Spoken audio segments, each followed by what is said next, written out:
তুই আমার সাথে মিথ্যা কথা বলিস, ছোট লোকের বাচ্চা। তোর বন্ধুর সাথে আড্ডা মারতে দেই না দেখা তুই টাকাটা চুরি করে তোর বন্ধুরা পাঠিয়ে দিস না। এই ধরেন নগদ 1 লাখ টাকা। তোর মতো কোনো দরকার নেই, যা বেরা বেরা। স্যার চোর ছোট চাকরি দিয়েছিলাম। প্রোডিউসার সাহেব, যেহেতু 4টা প্রজেক্ট নিয়ে আমরা কথা বলেই ফেললাম, বিনিময়ে আমাকে 4 লক্ষ টাকা পেমেন্ট করতে হবে। ও আচ্ছা, 4 লাখ টাকা। 4 লাখ টাকা তো আমি সাথে করে নিয়ে আসি নাই, 1 লাখ টাকা সাথে করে নিয়ে আসছি। বাকি 3 লাখ টাকা আপনার ব্যাংকে ট্রান্সফার করে দিচ্ছি। না না, কোনো সমস্যা নাই। যেহেতু 1 লাখ টাকা আনছেন, ওই 1 লাখ টাকা দিয়ে যান, আর বাকি 3 লক্ষ টাকা আমার ব্যাংকে ট্রান্সফার করে দিন। ফারুক সাহেব, একটা কথা বলার ছিল, সেটা হচ্ছে যে আপনার ভিডিও কিন্তু আমিও দেখি, আমার ছেলে মেয়েও দেখে। আপনার গল্পগুলো সময় সাময়িক বিষয় নিয়ে তৈরি করেন, আমার কাছে খুবই ভালো লেগেছে। এই কারণে এত বড় বাজেটের কাজ আমি হাতে নিয়েছি। এই ধরেন নগদ 1 লাখ টাকা, আর বাকি 3 লাখ টাকা আপনার ব্যাংকে ট্রান্সফার করে দিচ্ছি। আর আপনার কাছে আমার অনুরোধ থাকবে, আপনি স্বয়ং নিজে থেকে আমার এই গল্পগুলো সুন্দরভাবে উঠিয়ে দিবেন। আচ্ছা আচ্ছা বাবু সাহেব, আমি নিজে স্পটে থেকে আপনার গল্পগুলো সুন্দর করে উঠাবো ইনশাআল্লাহ। আমি কথা দিলাম, আর আমার সাধ্য অনুযায়ী আমি চেষ্টা করব যত সুন্দর করা যায়। আপনি নিশ্চিন্ত থাকেন ভাই। এই পাবেল, আমাদেরকে 2 কাপ চা দাও তো। স্যার, কালকে রাত্রেই তো চিনি শেষ হয়ে গেছে, চা কিভাবে দিব? কি বলো এগুলা পাবেল?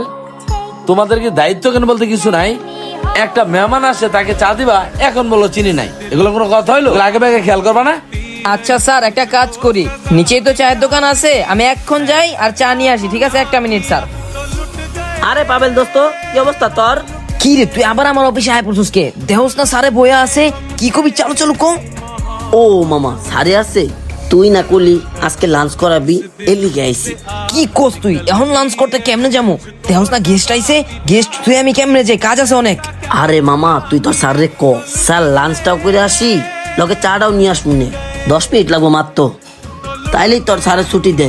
আচ্ছা, আমি কইয়া দেখতাছি, মনে হয় না আমাকে দিব।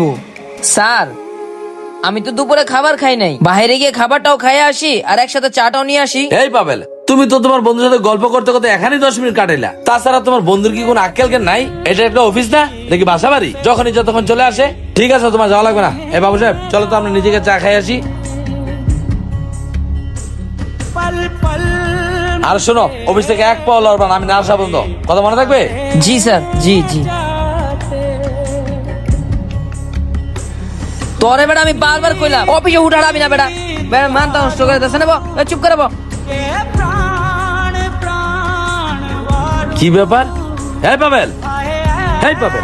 জি জি স্যার, জি জি। এটা কি অফিস না ঘুমানো জায়গা? এখানে যে বেড়ে ঘুমাইতে আসো? Sorry sir, sorry. আমি বসে থাকতে থাকতে কিভাবে জানি ঘুমাই গেছি স্যার। যাও, চোখে মুখে পানি দিয়ে আসো। Sorry sir.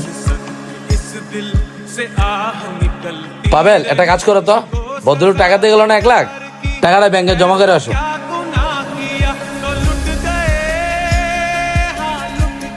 কি ব্যাপার? টাকা কই? ডয়ার তো খালি, টাকা গেল কই? কি ব্যাপার পাবেল? ডয়ারে না 1 লক্ষ টাকা ছিল, টাকাটা কোথায় গেল? টাকা তো নাই। স্যার, আমি তো টাকা পয়সা কিছু দেখি নাই, আপনি যাওয়ার পর তো আমি ঘুমাই গেছিলাম স্যার। তুই আমার সাথে মিথ্যা কথা বলিস, ছোট লোকের বাচ্চা। তোর বন্ধুর সাথে আড্ডা মারতে দেই না দেখা তুই টাকাটা চুরি করে তোর বন্ধুরা পাঠিয়ে দিস না। তোর বন্ধু কোথায়? ফোন দে। স্যার, ওর নাম্বার তো আমার কাছে নাই স্যার। ও তো চুরি করে নাই স্যার, বা আমি আপনার টাকা কেন চুরি করব? ওর তো অনেক ক্ষুধা লাগছে, আপনিও দেরি করতেছেন, এই জন্য বাসায় চলে গেছে। এই, তোর কি দেখে আমার বোকা মনে হয়? এই প্রতিষ্ঠানকে আমি এমনি চালাই? চুরি তো করে যাবার মুখোমুখি কথা কর। তোর মতো কমে দরকার নেই, যা বেরা বেরা। স্যার, চোর ছোট চাকরি দিয়েছিলাম, ছোট লোক কোথাকার। চোর মোর অফিসে কত জায়গা দিছি। ধর, এদিকে আবার নামাজ টাইম দিতে আছে। না না, আগে নামাজটা পড়ে নেই। কি ব্যাপার? টাকার বান্ডিল এখানে? হ্যাঁ হ্যাঁ, আমি কাজটা করলাম ছি, আমার এই কাজটা মোটেও উচিত হয়নি। কি ব্যাপারটা করলাম ছেলেটার সাথে? আমি নিরপরাধ ছেলেটার কি অপবাদটা না দিলাম। ছেলেটা বা কোথায় গেল? ওকে আমি কোথায় খুঁজি?